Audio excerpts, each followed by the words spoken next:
In today's video, I want to talk to you guys about crankbaits. And the reason I want to talk about crankbaits is because when you walk into a tackle store, you go in tackle warehouse, you literally can go down a rabbit hole of just crankbaits. There are thousands and thousands of crankbaits out there from all different manufacturers that do all kinds of different things, but they really kind of fall into three basic categories. And I want to break down those three basic categories for you today so you guys can go out and get the crankbaits that you need that will be most effective on your bodies of water. So the first one we're going to be talking about today is the square bill. So the square bill gets its name from exactly what you think. It's square bill. That square bill is designed to go up shallow to be able to bang it off rocks and wood and trees and boat docks and different things like that. Really, for me, I call the square bill the 4x4 of the fishing world, because if you do it the right way, you can bring a square bill crankbait through about dang near anything outside of a patch of grass. And this thing up shallow is an absolute powerhouse of a crankbait. The second thing that square bill is going to do is it's going to give this thing a really aggressive, wide wobbling action.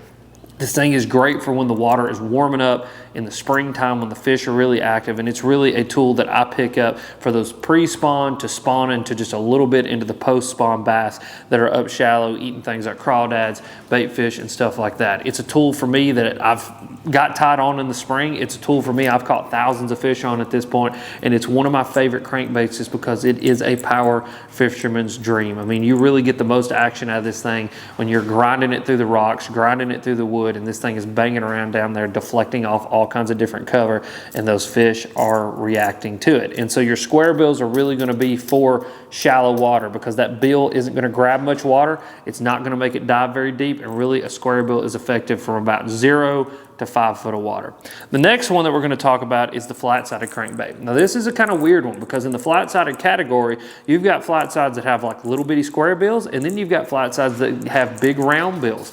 And so these crankbaits can dive all different depths, but really the most important thing to remember about these are the flat sides. The flat sides are going to give it a really tight wobble, and that really tight wobble is really good for cold water. When the water's really, really cold, when it gets down into like the 40s and those fish are grumpy and they don't seem to want to eat anything else, or that you've been throwing another style crankbait and they quit eating it, the flat side is what I'm going to pick up. This thing is an awesome little tool, because most of the time your flat sides are going to be little small dudes like this one. They're going to be really subtle. They're going to have that real tight little wobble and wiggle, and it's going to get those pressured bass to eat. And so super cold water, post front, when the bass have, been biting a crankbait and they've kind of turned off of it and got tough, that's when I'm going to pick up the flat side. And like I said, you've got all different kinds. You've got them that dive from 0 to 5 feet, 5 to 10 feet, and then 10 feet to 15 feet. It's just about picking up the one that you need with the bill size that you need to catch the fish and where they're at. And then the last one is going to be a really big category of crankbaits, to be totally honest with you, and that's going to be your round body style crankbaits. Now, this one right here is a smaller body, round style body on this, with a bill that's going to let this thing dive anywhere from 12 to 15 feet. And so some people, depending on where you live in the country, will consider that a deep diving crankbait. For me, that's kind of middle of the road, mid-range, but these crankbaits can go from little bitty dudes like this all the way up to like your big 10XDs that dive 25 foot.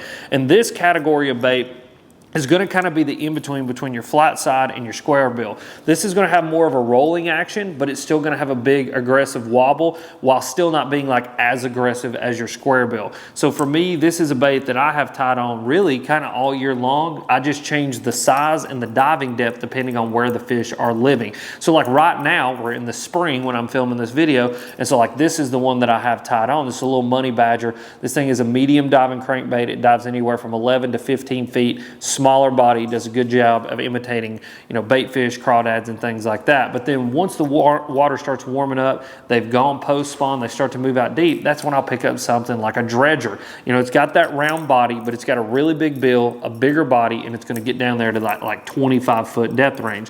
And so your bigger bill round body style crankbaits, they make up kind of the biggest part of the category, and so it really makes them a tool that you can have tied on all year long. You just got to have different sizes and different bill styles to get that thing deeper. But that's the three basic crankbaits that for me I have in the boat all the time. I think they cover the three basic build crankbait styles really, really well, and hopefully they'll put some more fish in the boat for you guys. If you guys want to see these tips in action, click this video that's popping up right here.